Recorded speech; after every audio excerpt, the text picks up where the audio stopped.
जिस बीबी को एक दो तीन चार बच्चे हो और उसकी एक दो तीन गलती पर पति के ओर से तलाक दे दी जाए, फिर उसकी शादी ना हो और वह जिस्म बेचने वाली औरत हो जाती है, ऐसी स्थिति आ सकती है तो मुस्लिम कमेटी में तलाक क्यों, जबकि हिंदू धर्म में तलाक का प्रथा नहीं है।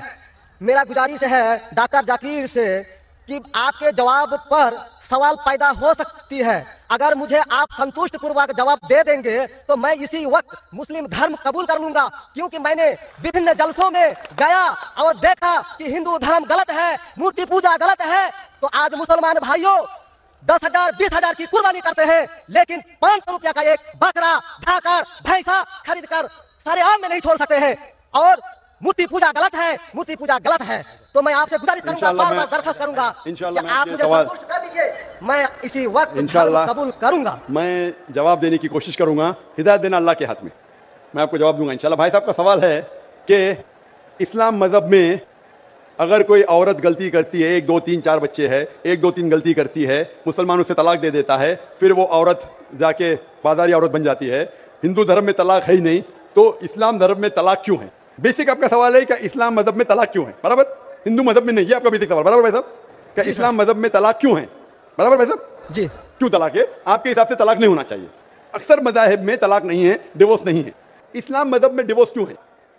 इस्लाम मजहब में डिवोर्स है, लेकिन ये आखिरी मरहले पे आप इसको इस्तेमाल करना चाहिए। कितनी बार आप जब बिजनेस करते हैं पार्टनर के साथ, अक्सर बिजनेस अच्छा चल जाता है, कई बार पार्टनर आपको पसंद नहीं आता, होता है कि नहीं? तो आप क्या करते? प्यार से उसके साथ पार्ट हो जाते। इसीलिए जब ये कॉन्ट्रैक्ट आप मियां बीवी का करते हैं, कॉन्ट्रैक्ट करते टाइप आप कॉन्ट्रैक्ट करते हैं, इंशाअल्लाह हम जिंदगी भर तक एक दूसरे के साथ अच्छा रहेंगे। लेकिन जब शादी होने के बाद चंद साल बाद, हो सकता है 2 साल बाद, 4 साल बाद, हो सकता है 10 साल बाद, आपको पता लगता है कि हम लोग एक दूसरे के कंपैटिबल नहीं है। हो सकता है दोनों अच्छे हैं लेकिन कंपैटिबल नहीं। कंपैटिबल नहीं मतलब इन लोग में बराबर जचता नहीं है। तो ऐसे मौके पे कुरान मजीद में अल्लाह सुब्हानहू व तआला ने तरीके दिखाए किस तरीके से तलाक होना चाहिए।